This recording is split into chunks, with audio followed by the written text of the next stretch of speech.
let's take care of some application problems. So once again, we're dealing with compounding interest problem. So hopefully you still remember the formula r over n to the nt power. Okay, so what do we know? 2400 is the principal. So we have 2400. 1 plus r is 0.0875 over compounded annually, so it's just one time, one. And they're asking you how many years will it take to accumulate 7,000 or more in the account. So you see that T is missing. How many years? Now we do have A, which is 7,000. Okay, so I'm just gonna go ahead and try to rewrite and get t by itself before I use the calculator. So first I can always divide 2400 on both sides. So what I have right here, I can just simply add to the t power. So now how do I get to move t to the front? I'm going to apply log.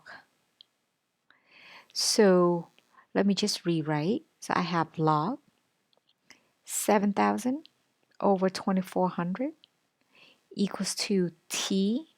I get to move t to the front. Log 1.0875. Now we're going to solve for t. So I have log 7,000. Once again, I want to write down everything before I use a calculator, and I only use a calculator at once. So that's what we have to put in our calculator.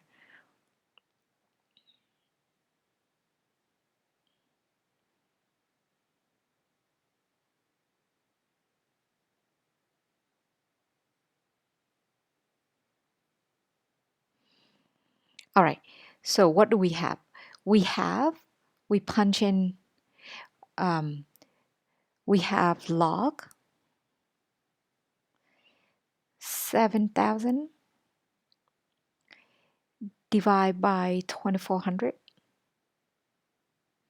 Outside of the parenthesis, we divide log 1.0875 equals 12.76. So let's round it to a whole number. So it's going to be 13 years.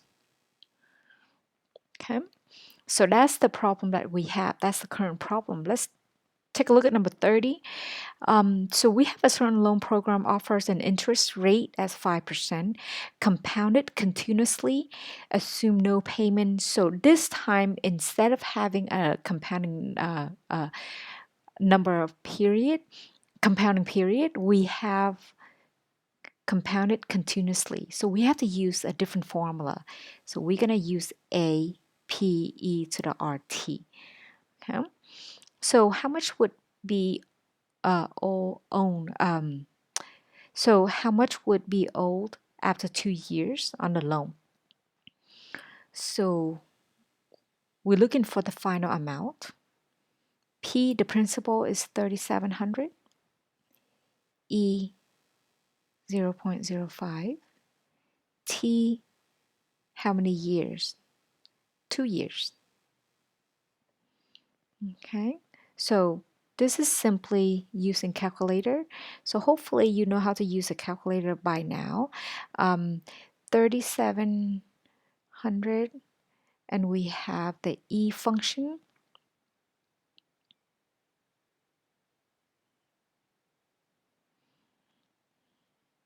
I have 0.05 times 2.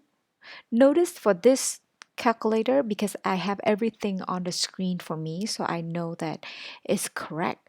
If you don't see it on the screen, make sure you follow the order of operation. So what I have is 4,089 to the nearest cent, so it's going to be 13 cents. Okay, So moving on to number 31. 31, same thing. We're going to use this one. But they're asking you how much should be invested. So they ask you for P and they're given A.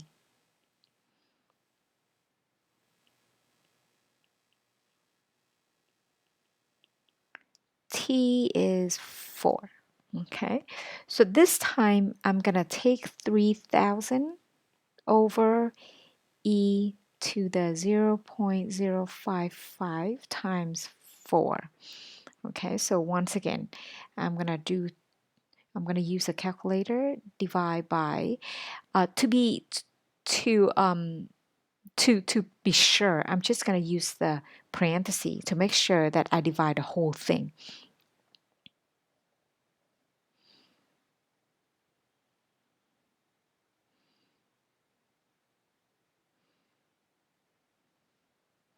So what I have is 2,407 and 56 cents. Okay. Now, let's take a look at number 32. Number 32 is a continuous exponential growth model. So pretty much we have to use the same formula. Okay. So this one is quite simple. We're going to have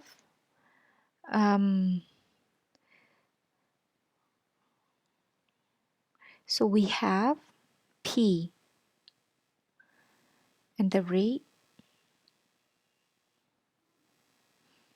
and after 4 years. Okay, so it's really simple and you can just use a calculator for this. Okay, now what I have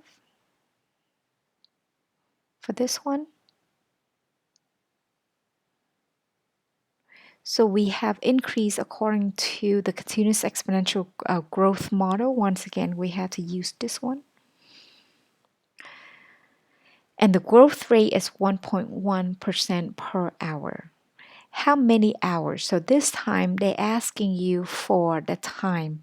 So A, this is interesting though. How many hours does it take for the size of the sample to double? So we don't know P or A, but we know that we want it double. So I'm going to put 2P instead. E to the R. And then we are looking for T. So how do we do this problem? It's very simple. I'm just going to get rid of P. So I have 2 equals 2E. Now this time, because we have the E function, we're going to use ln. So I'm going to use ln. So that one cancel out. I ended up with ln2 equals 0.011 t. So I'm just going to divide by 0.011. Okay, so we have ln2 divide by 0.011. And the answer is 63.